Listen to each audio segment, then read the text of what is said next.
Mateo capítulo 13, versículos 16 y 17, si me lo pueden proyectar. La verdad es que nuestro hermano Teo oró y fue bien preciso, pero hoy día quería comenzar con esta palabra y dice así: pero bienaventurados vuestros ojos porque ven y vuestros oídos porque oyen. Porque de cierto os digo que muchos profetas y justos desearon ver lo que veis y no lo vieron, y oír lo que oís y no lo oyeron.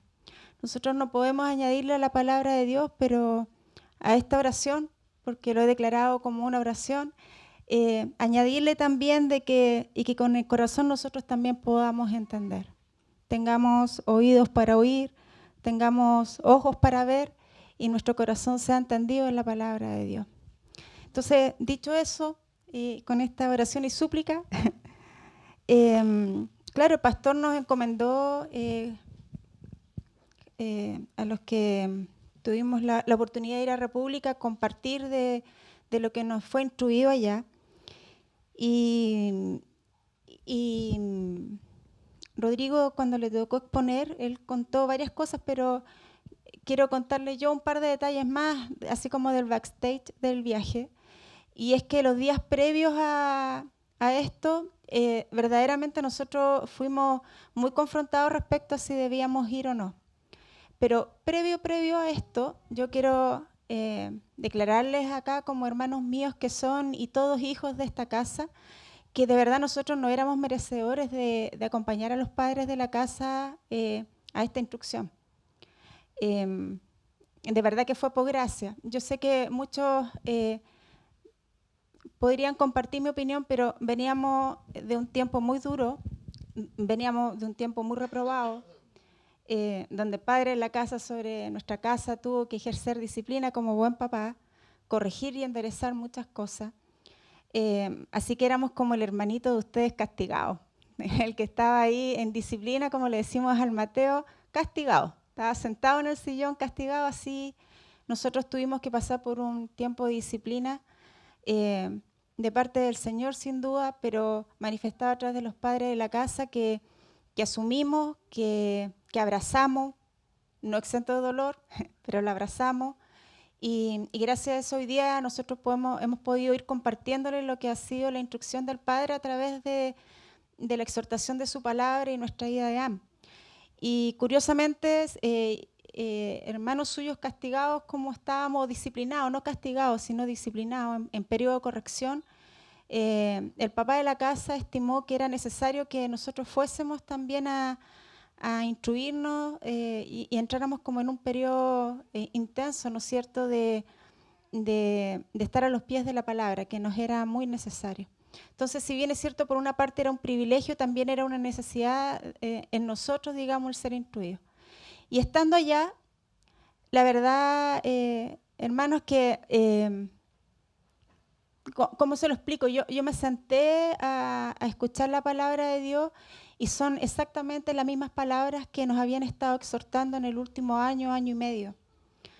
Y yo escuchaba y yo decía, Dios mío, pues si esto es lo que nos vienen exhortando los líderes que nos han estado impartiendo durante todo este periodo.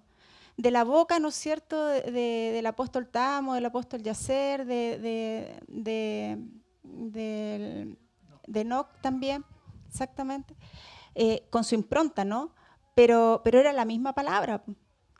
Entonces yo decía, o sea, una de dos, o nosotros estábamos medio duraznos que todavía necesitábamos que nos reforzaran más esa lección, o había obviamente una añadidura que Dios necesitaba que nosotros, de la que nosotros nos empapásemos. Y en resumen yo les puedo contar de que, claro, la ida hacia allá estuvo muy accidentada. Tuvimos que hacer prácticamente en la familia lo mismo que el padre hizo con nosotros, lo tuvimos que hacer también con nuestros hijos para poder estar allá. Y yo de verdad se los digo, nosotros fuimos como familia, fuimos con Lucas, pero también fuimos bajo un principio de obediencia y de aprendizaje por repetición. Nosotros no podíamos hacer menos que lo que el padre de la casa había hecho con nosotros, entonces nosotros fuimos con nuestro hijo.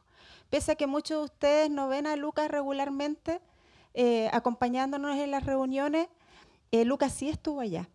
Y estuvo allá porque, insisto, nosotros hicimos lo que el padre de la casa hizo con nosotros, nosotros también hicimos con nuestro hijo. Y lo llevamos y nos acompañó y estuvimos ahí. Con Mateo no fuimos porque muy pequeño, no era el sentido en esta oportunidad que él estuviera ahí. Y Francisco no era de su interés en este momento acompañarnos. Pero sí nos acompañó Lucas. Y estando ahí, entendimos de que lo que estos siervos de Dios hicieron en realidad fue tomar todas las enseñanzas y exponerlas como en un gran escenario, en una vista más macro, donde cada una de las enseñanzas que nosotros habíamos recibido acá tomaron su lugar y tuvieron la perfecta armonía de presentarnos una plataforma y un escenario que era necesario para nosotros para entrar en este nuevo año 2020. Ya no eran instrucciones por separado, sino que establecían una plataforma y era como una verdadera película lo que pasaba delante de nosotros. Un año hablando de paternidad, otro año hablando del ser hijo, otro año hablando de nuestras asignaciones y cuál era nuestra responsabilidad en el cuerpo de Cristo, el ser uno.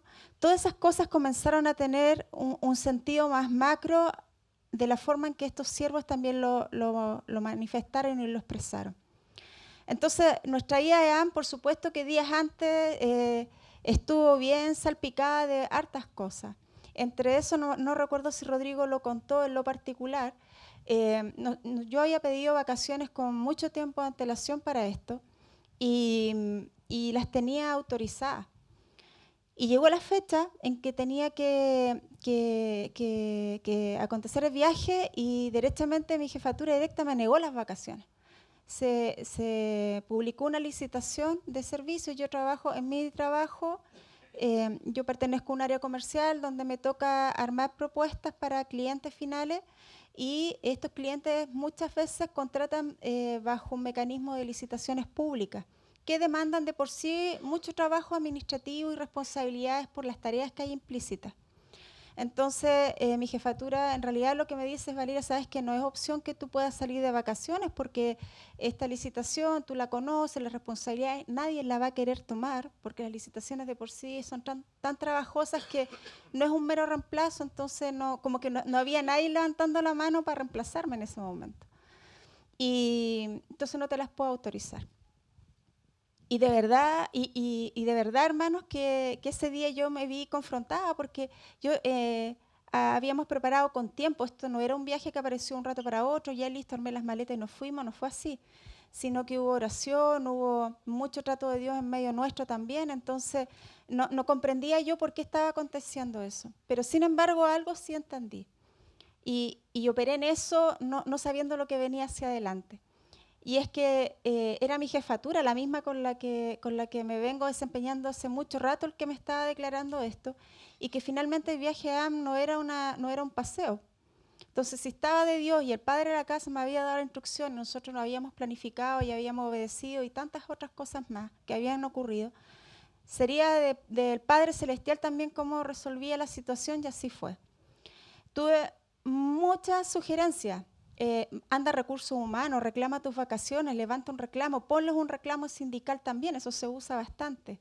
Haz valer tus derechos, esa palabra me llegaba a cada rato, haz valer tus derechos. No te las pueden negar, es un derecho legítimo. La legitimidad del periodo de vacaciones también me la enrostraron mucho. Y en todo eso, y viendo que se me venían los días encima, y que me habían avisado una semana antes que me las negaban, porque esto no apareció un mes antes, sino que la semana anterior prácticamente del viaje, un día llamo a Rodrigo, llamo al pastor y le digo, ¿sabe qué? Me negaron las vacaciones a una semana del viaje. Entonces, aparecen todas estas situaciones y yo me acuerdo que estaba en la oficina, me siento y digo, Señor, yo no voy a levantar un dedo. No, porque no corresponde, este viaje es tuyo, pero más allá de esto, ellos también son autoridad sobre mí. ¿Cómo les voy a poner un reclamo sindical y todas estas cosas que en el fondo es lo que todo el mundo hace en un plano natural? Yo, si de verdad algo he entendido, entonces yo no puedo hacer esto. Y está en tus manos y tú verás. Y efectivamente el Señor resolvió. No pasaron ni 3, 4 días en que obviamente estábamos orando, pero la verdad es que yo esperé que pasaran los días y ellos mismos, la misma persona que me dijo que no, me llamó a su oficina y me dijo, ¿sabes qué? Tengo una instrucción de recursos humanos de darte las vacaciones porque en tu caso particular aplica no sé qué cosa, parece que tenía muchos días, no sé qué, y te tienes que, y en realidad no es que si te puedes, es que te las tienes que tomar.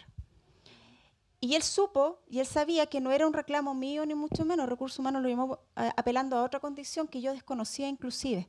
No fue algo a lo que yo apelé. Por lo tanto, Dios operó en justicia. Me pusieron un listado de cosas que yo tenía que hacer previo al viaje para ellos asegurar la licitación. Y 2 días antes de salir, la licitación la corren y el nuevo plazo de entrega de la propuesta era cuando yo ya había estado de regreso de AM. Entonces, uno dice... Sí, no bastó, digamos, no había nada que hacer de parte de nosotros, sino que Dios se manifestó con poder y con gloria, y yo reconozco que eso también me dio a entender, ¿no es cierto?, de que estaba a propósito de Dios que fuésemos juntos para allá, porque no les niego que pasaron tantas cosas que hubieron muchos momentos en que yo de verdad le decía, Señor, por favor, no permitas que yo tropiece, no permitas que me equivoque y no permitas que mi buena intención me autosabotee, como yo digo, porque de verdad que las buenas intenciones nos autosabotean. Las buenas intenciones no necesariamente son el perfecto propósito de Dios. Y llegamos a República y estuvimos a los pies de la palabra y acontece esto que les digo, que me encuentro con una palabra que sí había sido exhortada. Y lo que buscaba esta palabra era la redefinición de lo que nosotros entendíamos por iglesia, por ser hijo y esto de ser familia. Y nosotros llorábamos, nos corrían las lágrimas porque justamente el periodo del que veníamos era un periodo de devastación total, donde fuimos sometidos a pruebas como familia y claramente los materiales con los que construimos no eran los adecuados y se destruyó la familia que nosotros entendíamos que teníamos. La familia que ustedes veían, que por muchos años vieron, finalmente Dios la aprobó y dio a conocer que habían cosas que no estaban bien construidas, que habían principios que estaban mal fundamentados y que era necesario asolar todo eso, porque eso fue lo que ocurrió, para que el Padre pudiera nuevamente poner los principios y los fundamentos correctos para el momento en el que estamos. Y fue un acto de amor de Dios para con nosotros, pero dolió. Aún duele muchas veces, es como esa herida como que queda como la cicatriz que de repente duele todavía, dolió. Pero veníamos de eso, entonces realmente cuando estábamos ahí, mis primeras lágrimas fueron de gratitud, porque yo decía, Dios, gracias, porque de nuevo, si bien es cierto, estuvimos 2 años acá recibiendo palabra, claramente en la condición en la que nosotros estábamos, hubieron muchas cosas de las que nos perdimos. Pero Dios ahí, en ese momento, en ese tiempo, con total dedicación, donde efectivamente, como han dicho todos mis hermanos, uno está solamente dedicado a eso, en un corto periodo, Dios intensamente nos encapsuló toda la palabra y la semilla de la que necesitábamos ser embarazados para el tiempo que íbamos a enfrentar. Entonces mis primeras lágrimas son de gratitud y aún hoy día esa gratitud persiste porque lo que les voy a compartir hoy día es el pensamiento y es el concepto que es transversal para el momento que estamos como familia de la fe, como casa de pan, para el momento en que estamos como país y en el caso de nosotros para el momento que estamos como familia natural. Pero sé, y no tengo ninguna duda, que muchos de ustedes probablemente estén pasando por situaciones muy similares. Y es que en esta redefinición de iglesia, tuvimos que aceptar el hecho de qué es lo que era una iglesia, de que yo soy iglesia. Y ya de por sí ese era un concepto que nosotros en la identidad no lo manejábamos, lo sabíamos conceptualmente. Muchos han hablado que la iglesia es de Cristo, que Él es el autor, es el consumador, nosotros le pertenecemos, pero siempre... muy hablado, muy predicado, poco vivido. Y yo le estoy hablando de lo que nos aconteció a nosotros. Quizás a ustedes les pueda ocurrir lo mismo, o les ocurrió en algún momento, pero era la realidad que nosotros teníamos en ese momento. En EAM lo que nos ocurrió fue establecer el correcto y preciso concepto de iglesia. Nos instruyeron de que iglesia o eclesía es un concepto que tiene un origen griego que tiene que ver con asambleas que se constituían por personas gobernantes que asistían a un lugar donde eran convocados, donde ellos de alguna forma ejercían algunos derechos y privilegios. Pero cuando Jesucristo viene y usa el mismo concepto, le da una transformación radical a lo que se entendía hasta ese momento y Él le pone la impronta y lo redefine. En Mateo capítulo 16,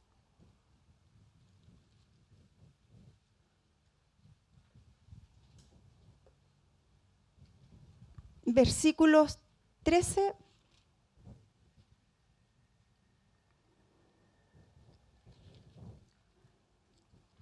al 19, mis hermanos días atrás han citado esta misma palabra porque fue una palabra que nos fue en varias oportunidades exhortada por los distintos ministros y a propósito de distintos conceptos que ellos necesitaban sembrar en nuestras vidas. Y su palabra dice así: viniendo Jesús a la región de Cesarea en Filipo, preguntó a sus discípulos diciendo: ¿quién dicen los hombres que es el Hijo del Hombre? Ellos dijeron: unos Juan el Bautista, otros Elías, otros Jeremías o alguno de los profetas. Él les dijo: ¿y vosotros? ¿Quién decís que soy yo? Respondiendo Simón Pedro dijo, y esta frase ha calado mucho en el corazón de nosotros: tú eres el Cristo, el Hijo del Dios viviente.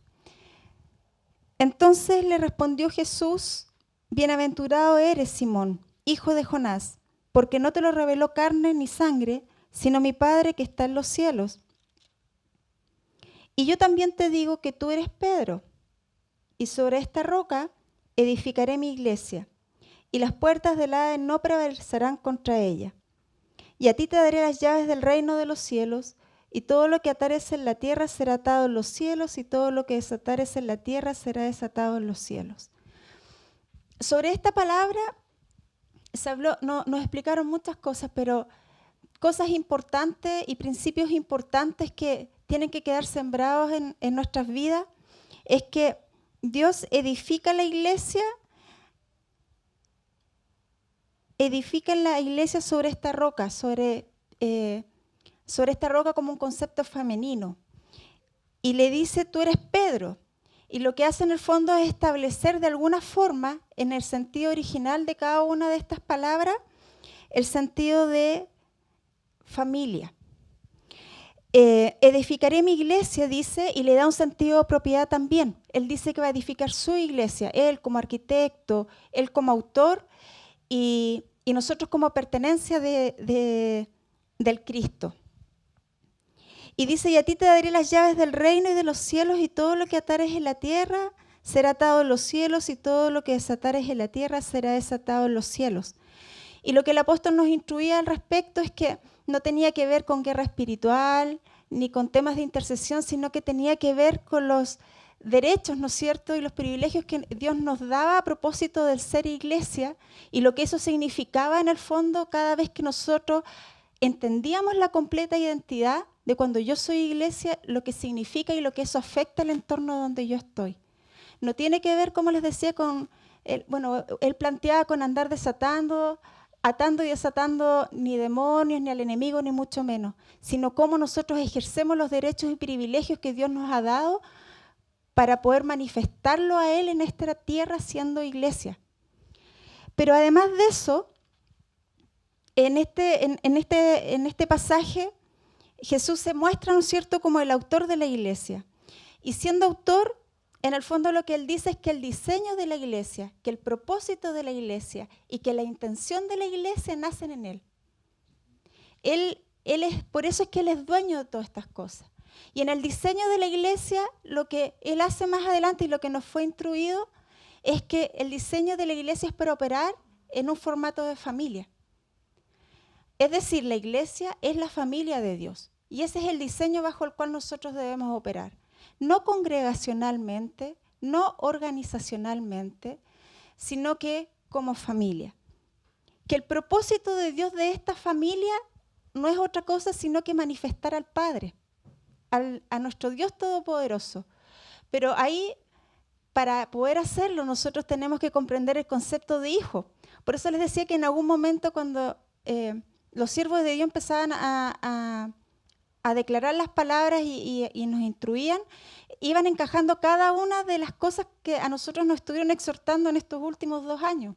Porque efectivamente para poder ser parte de una familia, lo primero que tengo que aprender a ser es hijo.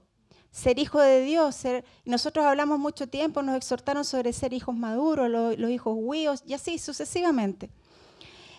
¿Y cuál es la intención del dueño? Del dueño de la iglesia. Que en el fondo es que esta familia sea fundamentada para operar como un alguien y no como algo. Y eso cambia totalmente el concepto es decir, nuestro diseño es ser familia, la familia representa al Padre en la tierra, y esto se hace así porque no es algo, es alguien, es a Dios mismo manifestado aquí. Entonces,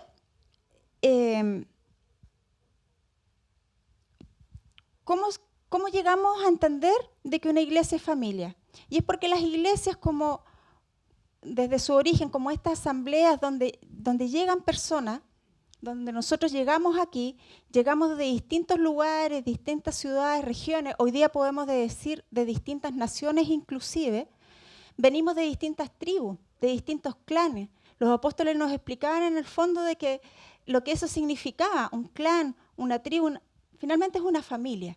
Y cuando nosotros llegamos y llegamos a esta iglesia, cuando somos transformados por el poder de la sangre de Cristo y nacemos de nuevo, tomamos este ADN espiritual y eterno y divino que Dios nos concede, ¿no es cierto? Y somos un nuevo linaje. Y al ser un nuevo linaje y al tener todos el mismo ADN, somos familia. Y eso lo hacemos gracias al único y suficiente sacrificio que Cristo hizo en la cruz por nosotros. Entonces, nuestro primogénito, nuestro hermano primogénito, es Cristo. Y de Cristo nosotros tomamos la imagen y la semejanza. Dice su palabra más adelante, tengo el versículo por acá, pero dice sus palabras que nosotros somos conformados de acuerdo a la imagen, ¿no es cierto? Y hemos sido predestinados también para cumplir con la semejanza de Cristo como primogénito. Nosotros somos coherederos con Cristo, pero en la medida, ¿no es cierto?, que buscamos la imagen y semejanza de lo que el Padre estableció. Y eso está en Romanos capítulo 8, versículo 29. Tuve que anotar las cosas porque hubo un momento en que eran muchos principios, muchas cosas los que quería transmitirles, entonces tenía que de alguna forma tratar de resumirlo. Esta redefinición que hoy día se implantó y se sembró en nosotros, en algún minuto el apóstol dijo lo siguiente, y yo quiero declarar esta palabra como una palabra de verdad porque he entendido de que es la forma efectiva de que hay un antes y un después en nuestras vidas. Y es que esta palabra profética y apostólica que ha sido sembrada en el espíritu de cada uno de nosotros va a provocar transformaciones visibles en todos. Que no va a ser una palabra que va a ser un sermón más, porque a nosotros no nos han traído sermones ni predicaciones, sino que acá han estado presentes sembradores que han traído semillas que han sido puestas en nuestra tierra y hemos declarado que nosotros somos buena tierra. Y esa buena tierra tiene que dar sus frutos, por lo tanto tiene que poder transformar nuestras vidas. Y esa ha sido la oración de nosotros como familia y es la oración también que los alcanza a ustedes porque somos hermanos. Po. Entonces,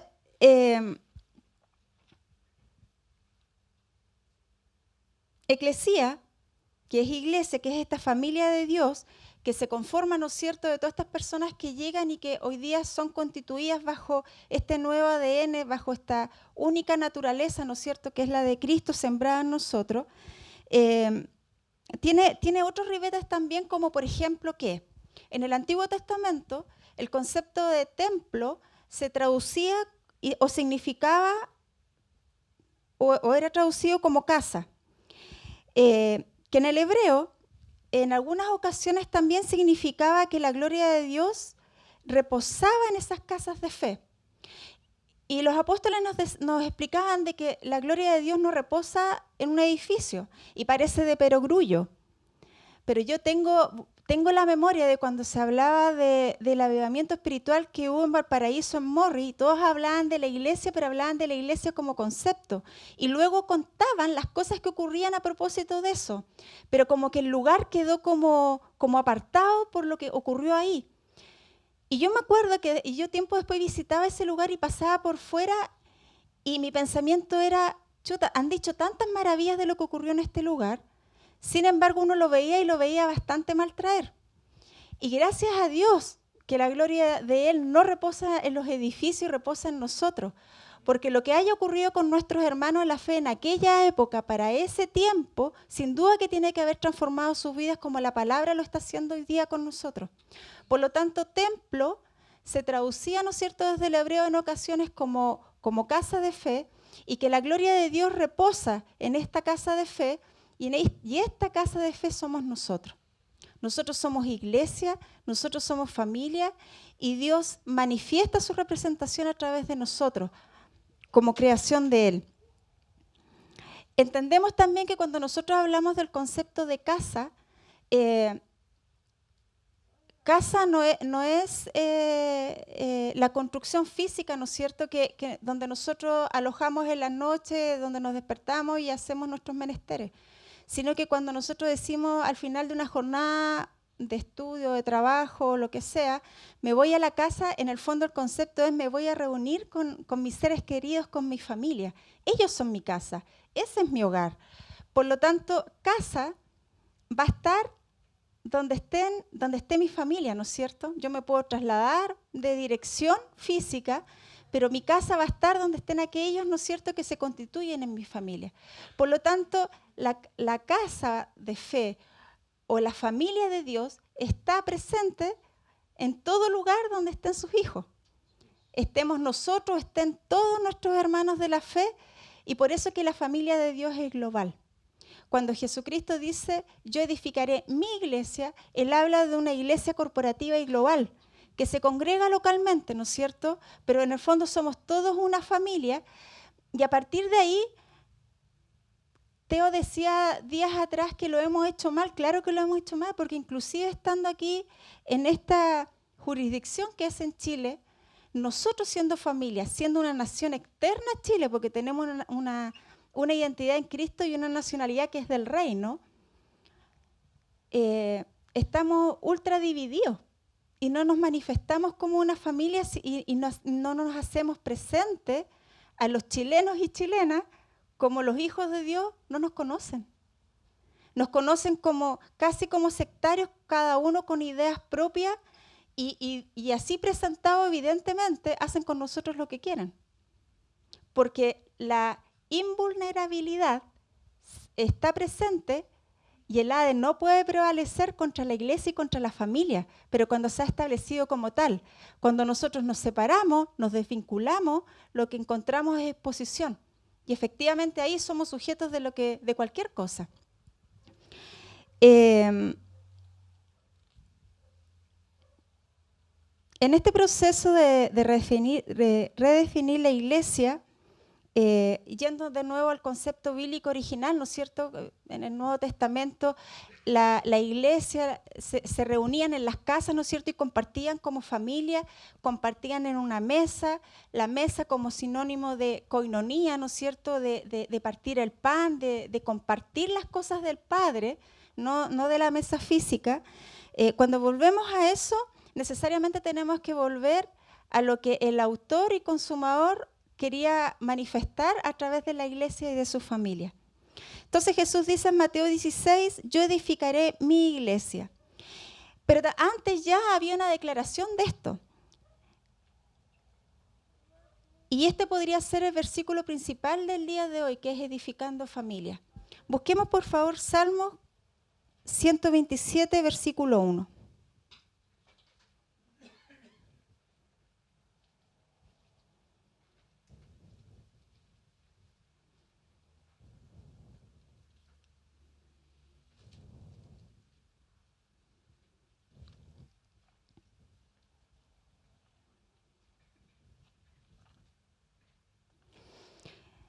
Dice así su palabra: si Jehová no edificare la casa, en vano trabajan los que la edifican. Si Jehová no guardare la ciudad, en vano vela la guardia.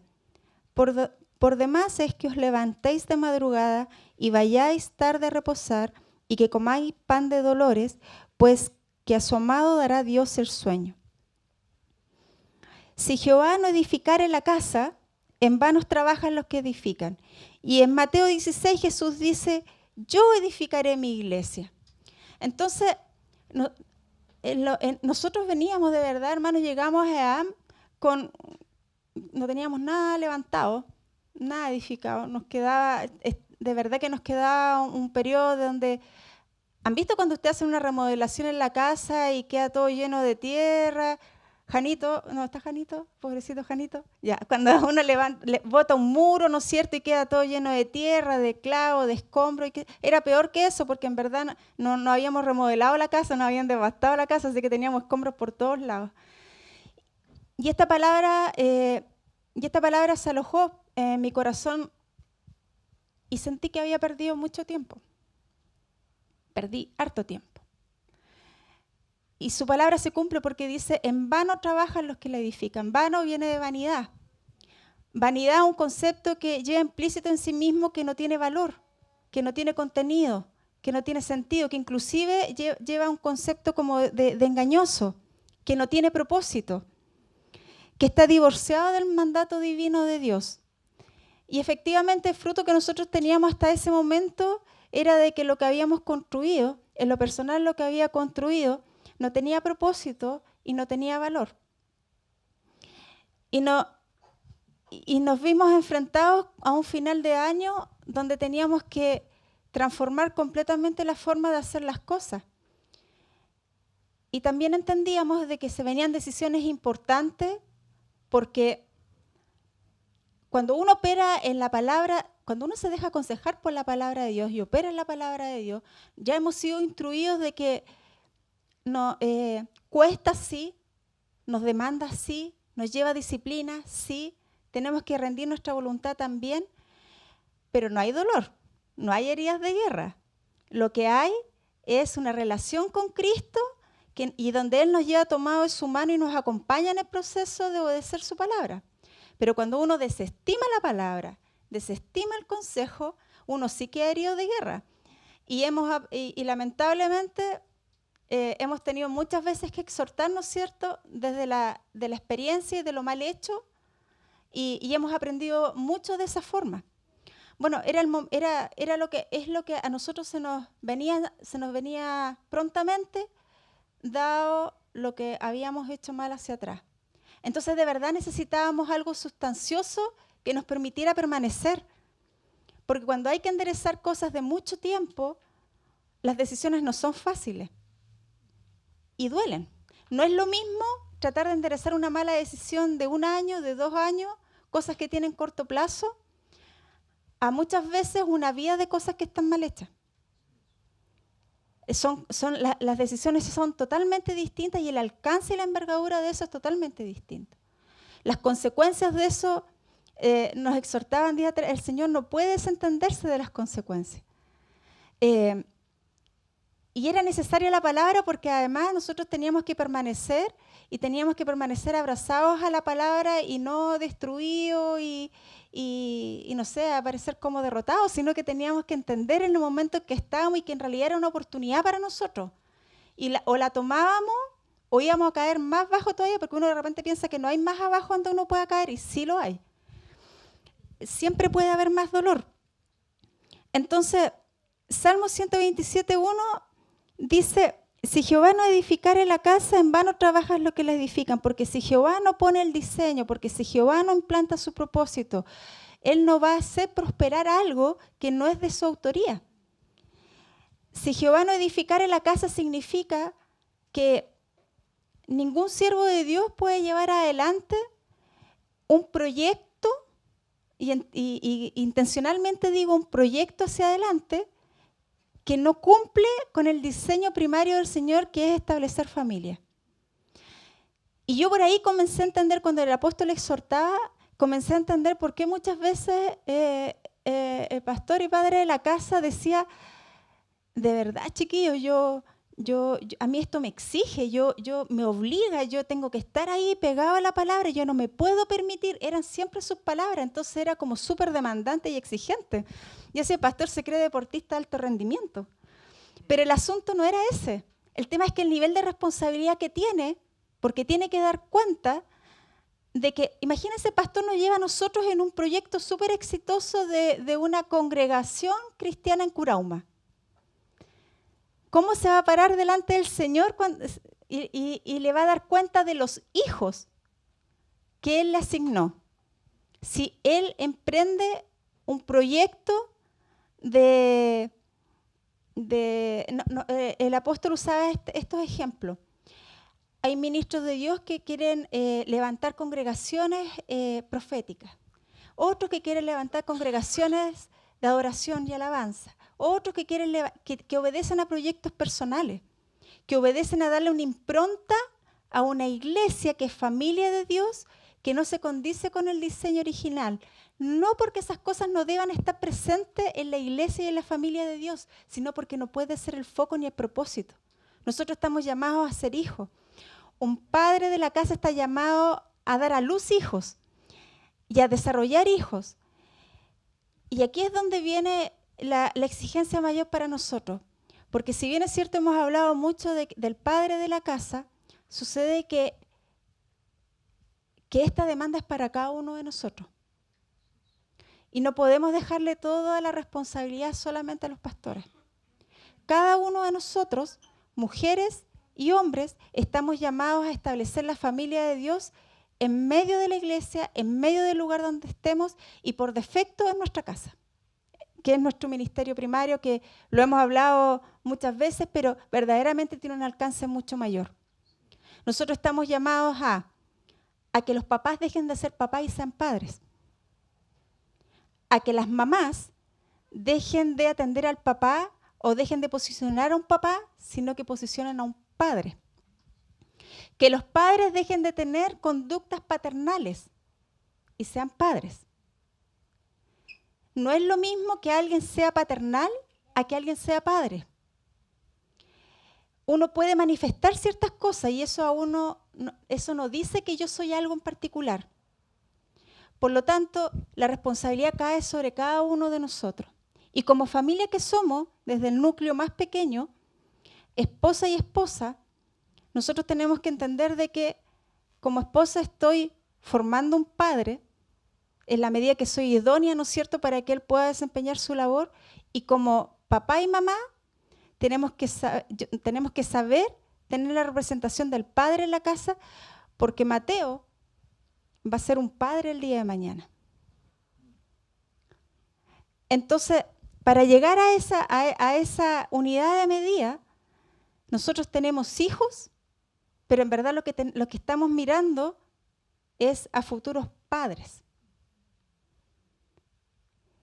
Y eso es un estándar altísimo, porque un padre manifestado conforme al corazón de Dios es alguien que puede manifestar amor que cubre multitud de pecados, que sabe sobrellevar a los hijos, que los sabe desarrollar y manifestar, los sabe corregir también cuando es el momento y sabe hacer florecer el perfecto propósito de Dios para cada uno de nosotros en el lugar donde estemos. Yo debo reconocer algo públicamente. Por mucho tiempo dije que yo me había alineado con algo, no lo entendía, hoy día sé que no lo entendía. Yo decía, yo tengo que cuidar el propósito de mis hijos, y eso está bien dicho, no está mal dicho. Pero yo de verdad no entendía lo que estaba diciendo. Porque cuidar el propósito en mis hijos no es que yo vaya a dar a luz un hijo profesional o un hijo intercesor o un hijo de adoración. Eso no es cuidar el propósito. Cuidar el propósito de Dios en mis hijos tiene que ver con que mis hijos conozcan al Cristo vivo, lo reconozcan y ellos se conviertan en hijos del Dios viviente. Ese es el propósito. En la medida que en ellos sea conformado el Hijo, ellos también mañana van a ser padres. Y vamos a poder cumplir la razón, ¿no es cierto?, y el propósito que se estableció en Génesis cuando al primer Adán le dieron una instrucción. Él tenía una sola instrucción, que era ministrar, que era manifestar a Dios. Y finalmente nosotros sabemos que eso no se llevó a cabo, que tenemos, ¿no es cierto?, a un Cristo, ¿no es cierto?, resucitado, que tuvo que venir a cumplir la palabra para que nosotros tuviéramos el estándar y la posibilidad de recuperar la vida. Porque cuando el primer Adán se desentendió del Padre, halló la muerte. Porque ese es otro concepto súper importante, y es que en la medida que nosotros no somos capaces de formar hijos y de dar a luz hijos, un hijo, por definición, tiene un padre. Si yo doy solamente a luz muchachos en mi casa, entendiendo que en la casa tengo puros varones, quiere decir que son chicos que no reconocen a un padre. Y eso ha sido algo que a mí en este tiempo me ha dolido fuertemente. Pero hoy día mi empeño está en que ellos reconozcan un padre. ¿Y saben por qué? Porque en la parábola del hijo pródigo, el hijo que llega, cuando el padre sale al encuentro, ¿qué es lo que dice? Este era mi hijo muerto. Porque efectivamente, cuando un hijo se desvincula del padre, pierde la vida y halla la muerte. Por lo tanto, nuestra labor, como familia que somos, en nuestra unidad más inmediata, es dar a luz hijos de Dios, que estén vinculados a un padre, que tengan paternidad, pero también que manifiesten al padre para que den paternidad el día de mañana a otro. Y nosotros así podamos ir aumentando la representación de Dios, que es para lo que estamos llamados. Si Jehová no edificare la casa, en vano trabajan los que la edifican. ¿Qué son los hijos de Dios entonces? Un hijo de Dios es aquel que representa al Padre Celestial. Levantar hijos, nuevamente les repito, no es dar a luz hijos profesionales. El día atrás conversaba con mis hermanas y yo les decía, no es la psicóloga hija de Dios. No sé si ustedes han escuchado que de repente uno conversa. No, mire, yo tengo el dato de un doctor que es, no sé, cardiólogo, pero él es hijo de Dios. Pero es cardiólogo, pero es hijo de Dios. Ya no es así. Hay un hijo de Dios que practica cardiología, que practica abogacía, que estudió, ¿no es cierto? Y en ese ámbito puede manifestar al Dios Todopoderoso. Pero su identidad es que es hijo de Dios, no un profesional. Cuando nosotros hablamos acá en la iglesia y nos dirigimos a alguien, yo no me dirijo al profeta, no me dirijo al adorador, al encargado de la alabanza, no. Al hijo de Dios que tiene la asignación de. Y es una forma muy distinta de enfrentarnos y de conocernos a nosotros mismos.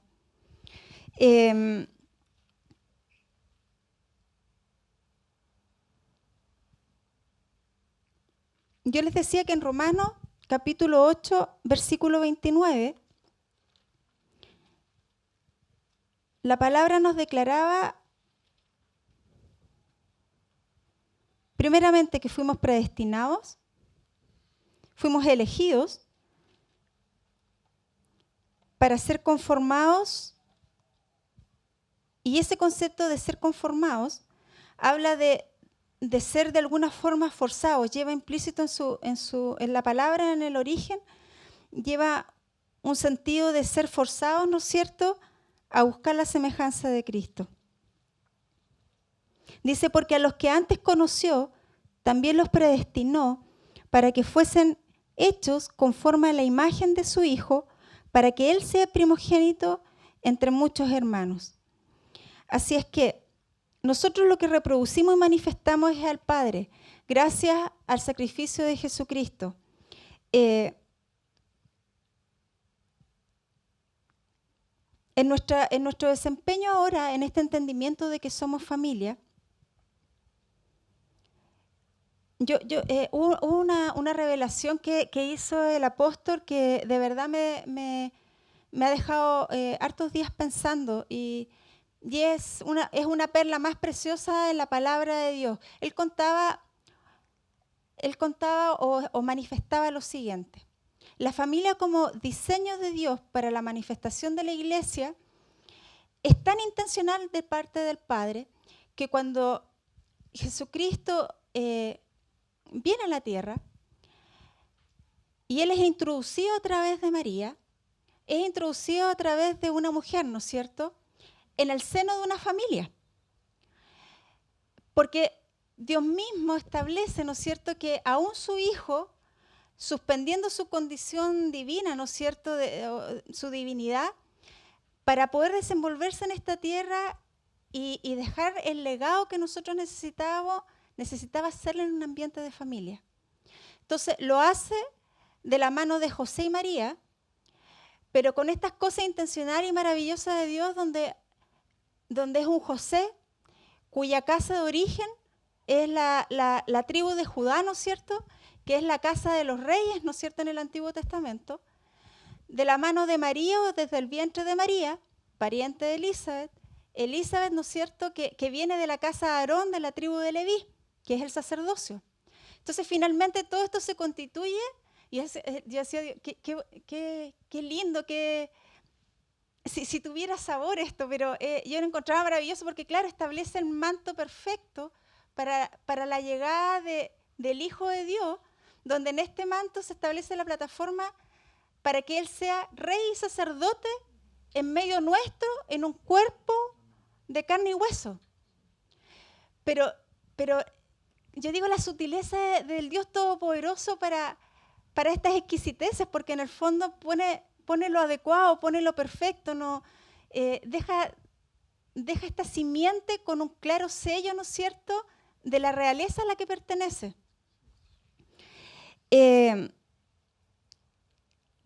Yo pensaba cuando el apóstol nos predicaba estas cosas y nos exhortaba en la perfección de Dios en todo lo que hace en la intencionalidad. Y vuelvo a repetir este concepto porque en casa lo hemos hablado bastante y yo creo que llegó el momento también donde para poder ser transformados tenemos que ser intencionales en las cosas que hacemos e intencionales en las cosas que tenemos que cesar de hacer. Eso puede significar muchas cosas.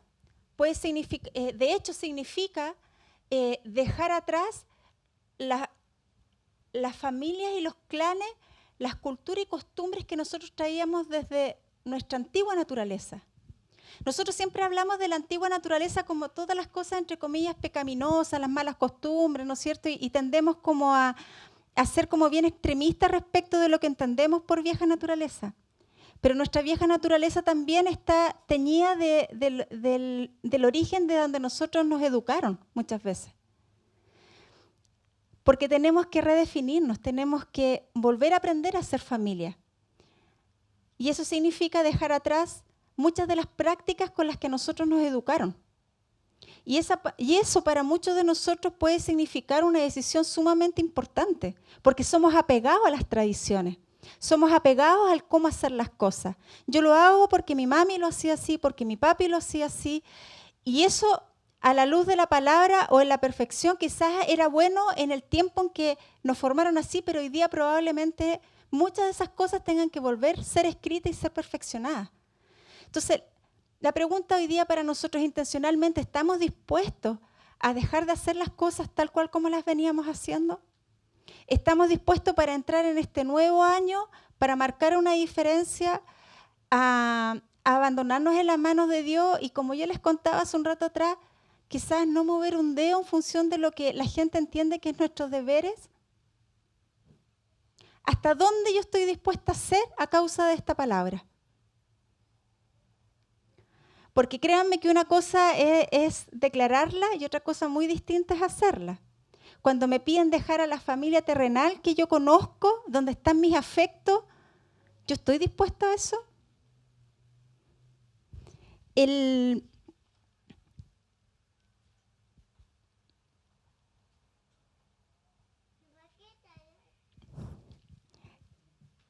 esta estación y esta palabra y este concepto que hoy día les quería compartir, es tan transversal para nosotros hoy día que lo único que me queda es darle gracias a Dios por haber tenido la oportunidad de haber tenido como esta instancia intensiva de de estar a los pies de la palabra, porque yo de verdad les digo, hermanos, miren, yo no habría podido tomar parte de las decisiones de finales del año pasado, parte de las decisiones que hoy día hay noticias en desarrollo, cosas que están ocurriendo hoy día, no habría tenido la capacidad. Solamente la palabra de Dios que yo reconozco que fue sembrada, el apóstol dijo, ustedes después de esto, después de este AM, ustedes van a llegar a sus lugares, a sus respectivos lugares, y se van a dar cuenta de que van a estar en un minuto sentados y alguien les va a hablar y les va a detonar algo adentro. Y ustedes van a saber que es la palabra de Dios que está dando su fruto. Les van a ocurrir situaciones donde estas palabras van a venir a ustedes para darle la fortaleza, y así ha sido.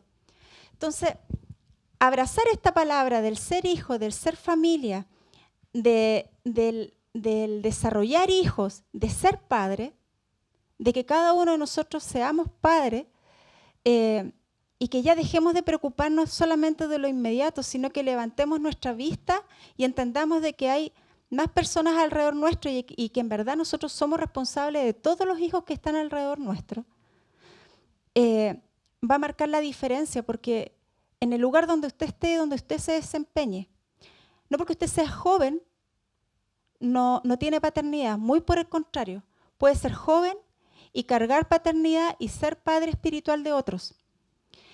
En su trabajo, usted se puede hacer cargo de otras personas, como padre, como madre, y se nota la diferencia. Pero también yo les digo algo, esta palabra nos imputa y la gente efectivamente va a esperar cosas de nosotros. Porque se empieza a despertar la curiosidad de ellos por saber lo que está ocurriendo con uno cuando uno no empieza a operar de la forma en que todos lo hacen. Y hoy día, con todo lo mediático que hay, estallido social, niños iracundos, chicos en la calle, ¿no es cierto?, tirando piedras, gente adulta también que avala todas esas actitudes, cuando usted dé su opinión, porque va a tener que darla, porque parte del abrazar esta palabra significa que ya no podemos quedarnos callados. Y no tan solo no quedarnos callados, sino que tenemos que operar de forma distinta, nos vamos a ver confrontados. Y ahí vamos a saber qué tan verdad es lo que decimos. Si lo que decimos es lo que hacemos. Porque aquí en medio nuestro, hablar de paternidad, hablar de ser hijo, hablar de ser familia y de ser iglesia es una cosa. Salir afuera y comportarse como tal es otra. Como les digo, cuando ustedes, todos le digan, no, cobra tus derechos, es lo que te corresponde. Y usted diga, no. Porque nada de lo de este mundo determina lo que son mis derechos ni mis privilegios. Mis derechos y privilegios están escritos por el Padre y yo confío en eso. Esa es una postura que, inclusive para las personas, si Dios ponga gracia sobre cada uno de nosotros, porque es tan confrontacional eso, que van a estar los que se van a quedar callados mirando y observándolo, y van a estar los que también lo van a resistir. Porque no es una posición común de observar en las personas. Hoy día, lo aceptable es el ser popular, en el amplio sentido de la palabra. Es que si todos piensan que esto es bueno, todos piensan que esto es bueno. Y mientras usted no diga que está en contra de eso, y ni siquiera en contra, sino que piensa algo distinto, está todo bien, pero basta con que usted diga que tiene una opinión diferente y lo van a tratar de varias cosas. Curiosamente,